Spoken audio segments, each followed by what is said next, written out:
Today I'd like to share an artifact that really is close to my heart, the Squirrel Girl motif. You guys can see how they use the natural inclusions to include this circle and this little button nose of this little character here. If you look around the eye where that little circle is, you can see how there's a kind of a square cut out around the eye, and it's darker than the rest of the stone here. And she has a little bit of a, like a bushy tail kind of thing coming out behind her. I call her Squirrel Girl because she's kind of like a little Squirrel Girl face. And then as we tilt it, you can see how little human images come into play here. We'll get large ones and small ones inside of this portrait here. Let's go ahead and explore a few of these if you guys want to, together. So there's painted on images. We're going to be able to start to see on the right hand side and on the left.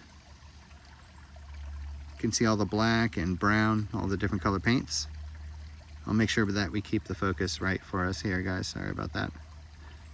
So you can see how these little portraits of humans with the dark eye, if you're looking on the right hand edge, of course.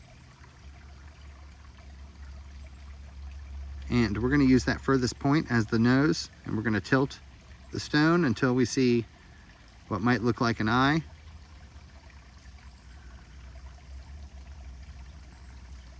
Many of these are best looked at from the bottom, as if they're put up in the sky. So you can see how the cheekbone is now represented on this image.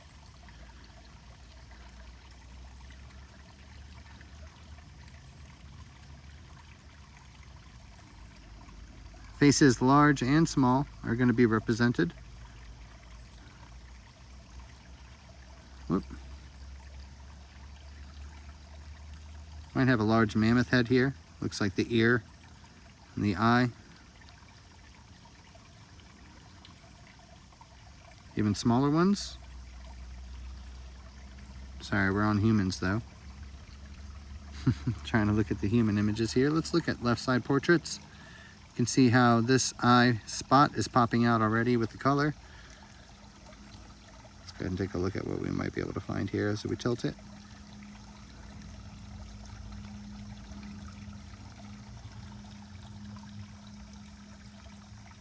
Lots of beautiful color in this. You can see how the brown image, just not looking at the edge of the stone, but looking at the interior as we have been doing. You can see how the mouth and the chin is represented in that dark eye that we spotted right at the beginning there.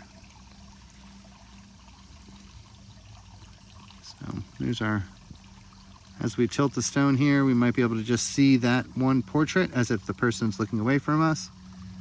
He definitely has a red brown face. And you guys can see how the eye carving is defined there in the top of the head. Look at the details of the hair as the hair comes behind him, as if the person is indeed looking away from you.